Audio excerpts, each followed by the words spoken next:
આજરોજ અંજાર મધ્યે રાષ્ટ્રીય માનવાધિકાર સુધાર સંગઠનના ગુજરાત પ્રદેશ પ્રમુખ સાંધ અજીજભાઈની ઉપસ્થિતિમાં અંજાર તાલુકાના પ્રમુખ હુસેનભાઈ ચગલ તથા અંજાર તાલુકા ઉપપ્રમુખ અબ્દુલ્લા લુહારની વરણી કરવામાં આવી।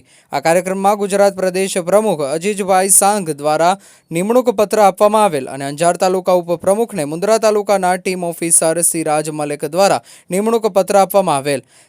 આજના કાર્યક્રમમાં અંજાર શહેરના એડવોકેટ રમજાનભાઈ બાયડને આભાર વ્યક્ત કર્યો હતો। આ કાર્યક્રમમાં ઉપસ્થિત રાષ્ટ્રીય માનવાધિકાર સુધાર સંગઠનના કચ્છ જિલ્લા મહિલા સંગઠનના પ્રમુખ ધર્મિષ્ઠાબા ગોહિલ, મુન્દ્રા તાલુકા મહિલા સંગઠનના પ્રમુખ રત્નાબેન ઘેડા, રાષ્ટ્રીય માનવાધિકાર સુધાર સંગઠનના મુન્દ્રા તાલુકા ઉપપ્રમુખ કાસમભાઈ ખલીફા, મુન્દ્રા તાલુકાના લીગલ એડવાઇઝર ઇમરાનભાઈ મેમણ, મુન્દ્રા તાલુકાના ટીમ ઓફિસર સિરાજ મલેક, રાષ્ટ્રીય માનવાધિકાર સુધાર સંગઠનના ગાંધીધામ તાલુકા પ્રમુખ શૈલેષભાઈ ચુઈયા, રાષ્ટ્રીય માનવાધિકાર સુધાર સંગઠનના સભ્યો ઉપસ્થિત રહ્યા હતા।